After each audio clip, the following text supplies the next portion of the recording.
Hai, Assalamualaikum warahmatullahi wabarakatuh. Ketemu lagi sama saya Erisan di cerita seputar kopi. Oke, apa kabar teman-teman? Seperti biasa, tak lupa kita selalu panjatkan puji dan syukur kehadirat Allah Subhanahu wa taala. Semoga kita semua selalu diberi kesehatan sehingga kita bisa terus berkarya di dunia perkopian. Oke, teman-teman, di video kali ini saya mau lanjut materi roasting materi roasting atau teknik roasting. Di video kali ini saya mau berbagi satu teknik yang pernah ada request kalau nggak salah dan pernah minta juga kapan saya ngebahas African roast. Nah, jadi di video ini, yang video kelima, saya akan membahas tentang teknik meroasting yang disebut dengan African roast. Nah, African roast satu ini tujuannya adalah mengeluarkan atau menciptakan karakter kopi yang memiliki bright acid. Apa itu disebut dengan bright acid? Dari yang saya tahu bahwa bright acid itu adalah sesuatu atau rasa manis yang menyegarkan, ya. Jadi kalau dalam kopi, kalau teman-teman merasakan rasa manis seperti strawberry atau green apple atau orange, tapi orange yang bukan orange yang kecut yang asam, tapi orange yang manis, nah itu disebut dengan bright acid. Jadi sesuatu yang menyegarkan, ya, karena level manis itu kan beda-beda, ya. Ada yang soft, ada yang menyegarkan manisnya, ada yang terlalu manis. Nah, jadi di sini adalah yang mau kita keluarkan yang menimbulkan bright acid. Nah, biasanya yang memiliki bright acid itu adalah tipe-tipe kopi dengan proses basah atau proses wash. Karena kalau proses natural itu cenderung rasa manis yang soft, yang istilahnya sudah lebih manis dibandingkan yang bright acid. Oke, so ikuti videonya bersama saya Erisan di cerita seputar kopi.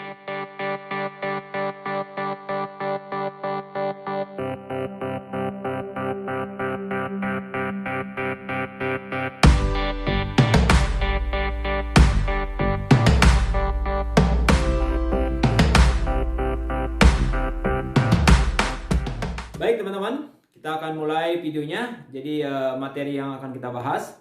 Tadi sebelum itu, udah ada yang coba belum dari 4 teknik yang sudah saya sharing? Gimana? Apa ada perubahan atau perbedaan? Silakan kalian tulis di komen. Ya, jadi supaya kita bisa sama-sama saling improve atau juga saling mengoreksi dari setiap materi yang saya coba saya sharing. Oke, jadi di teknik African roast ini itu hampir sama atau kadang-kadang kita bisa sebutnya kompleks karena waktunya untuk African roasting itu waktunya adalah di 12 sampai dengan 13 menit setengah, ya.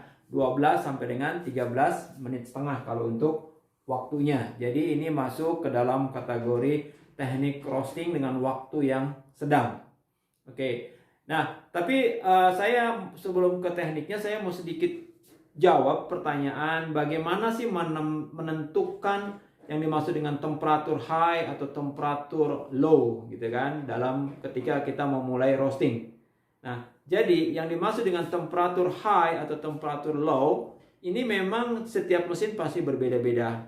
Ini tergantung pada saat kita memperhatikan turning point, ya. Jadi turning point itu memang kita harus mencoba dari beberapa level temperatur ketika kita memulai ngerosting. Misalkan kalau temperatur 200 derajat ketika kita memulai tapi turning point-nya masih terlalu tinggi atau masih di atas 100, itu bisa dikatakan bahwa temperatur kita memulai itu terlalu tinggi, ya. Tapi ini juga tidak bisa dijadikan acuan, karena bisa jadi walaupun turning point-nya masih di atas 100, tetapi kemampuan mesin ini untuk peningkatan ROR per menitnya cukup lemah, bisa jadi itu menjadi juga temperatur yang low atau juga temperatur yang medium.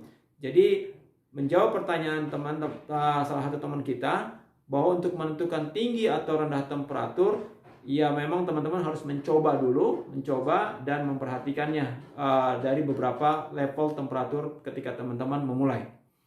By the way, saya minta maaf sama teman-teman kalau teman-teman ada ngedengar suara-suara kayak orang lagi mukul-mukul atau apa gitu, ya. Itu memang di sebelah apartemen saya sedang ada pembangunan gedung. Ya, jadi minta maaf kalau agak sedikit terganggu. Oke, kita mulai ke materi kita. Jadi ini adalah temperatur kita akan memulai untuk teknik African roast 1 ini, ya. itu dengan temperatur high. Jadi kita mau mulai dengan suhu yang lebih tinggi. Kita akan memulai dengan suhu yang lebih tinggi. Nah, jadi saya juga mau rekomendasi sama teman-teman, kalau teman-teman punya density kopi yang cukup tinggi, misalkan di atas 700 ya, 750, 740, 760, itu kan termasuk kategori yang density-nya tinggi.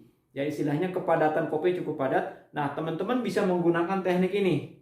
Karena ketika kita memulai suhu dengan temperatur tinggi, itu biasanya direkomendasikan untuk kopi yang memiliki density cukup tinggi. Ya, kalau untuk kopi yang cukup density-nya cukup rendah, itu biasanya kita memulai dengan temperatur yang lebih rendah atau low. Oke. Nah, jadi itu sebagai salah satu rekomendasi buat teman-teman. Jadi kalau density kopi teman-teman kalian tinggi, boleh menggunakan teknik ini. Dan selain itu juga standar ngerosting, kadar air yang bagus ketika kita mau ngerosting, kita mau memulai ngerosting, paling bagus adalah yang distandarkan untuk oleh ICO maupun juga oleh asosiasi adalah untuk Arabica di 10 sampai dengan 12% kadar air. Ya, jadi kalau misalkan kopi teman-teman kadar airnya terlalu tinggi, sebaiknya teman-teman jemur dulu, turunkan kadar airnya sampai kepada batas yang direkomendasikan. Karena kalau kita ngerosting kopi dalam kondisi kadar air masih cukup tinggi, itu nanti akan berakibat juga kepada cita rasa. Jadi usahakan ketika merosting kadar air dalam kondisi yang konsisten setiap kita merosting. Oke, nah, jadi itu mesti diperhatikan. Nah, terus kita akan memulainya juga, jadi temperaturnya itu dengan memulai yang tinggi, lalu powernya, apinya kita akan menggunakan api yang besar. Ya, api besar. Nah, api besar, ada yang nanya juga seberapa kita menentukan api besar atau api kecil. Nah, biasanya rata-rata dari mesin roasting yang saya pakai itu adalah, kalau kayak Giesen itu saya pakai pressure gas itu 100 PA ya, 100 PA. Nah, teman-teman tinggal konversikan ke PSI atau juga ke bar ya. Jadi misalkan kalau teman-teman temperatur high-nya 1 bar atau 2 bar, ya berarti temperatur mediumnya setengah bar. Lalu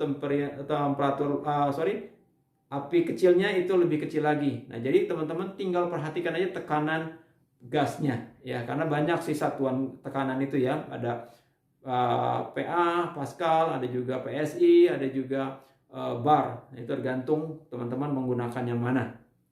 Nah, jadi kita akan menggunakan api yang besar ketika kita memulai ngerosting, tetapi kemudian apinya kita posisikan ke api yang sedang ketika mendekati atau sebelum terjadinya crack. Ya, ini bisa jadi 1 menit sebelum crack, atau kalau teman-teman acuannya adalah temperatur, kurang lebih sekitar 10 sampai 15 derajat sebelum terjadinya crack, ya, sebelum sampai kepada suhu crack. Ya, jadi udah dikecilin apinya ke dalam posisi medium. Nah, selanjutnya setelah post crack, teman-teman juga masih dalam api medium, tapi misalkan 1,5 menit atau 2 menit sebelum ke suhu akhir atau temperatur biji kopi keluar, teman-teman bisa memposisikan ke low atau ke api yang kecil ya. Jadi kita akan memulai dengan api besar, kemudian api sedang ketika mendekati crack, lalu setelah atau sebelum 2 menit sebelum biji kopi dikeluarkan, kita posisikan api ke kecil. Tapi sekali lagi selalu saya ingatkan bahwa perhatikan ROR ya. Jadi jangan sampai juga salah dalam mengambil posisi api, karena bisa jadi kalau terlalu cepat dikecilkan nanti juga developing kopinya juga tidak maksimal. Oke. Nah, jadi lalu kalau saya bisa analogikan misalkan gini, kita waktu dari 0 sampai dengan 13,5 menit ya. Jadi perhatikan juga developing time-nya. Ada yang nanya persentase bagaimana developing time.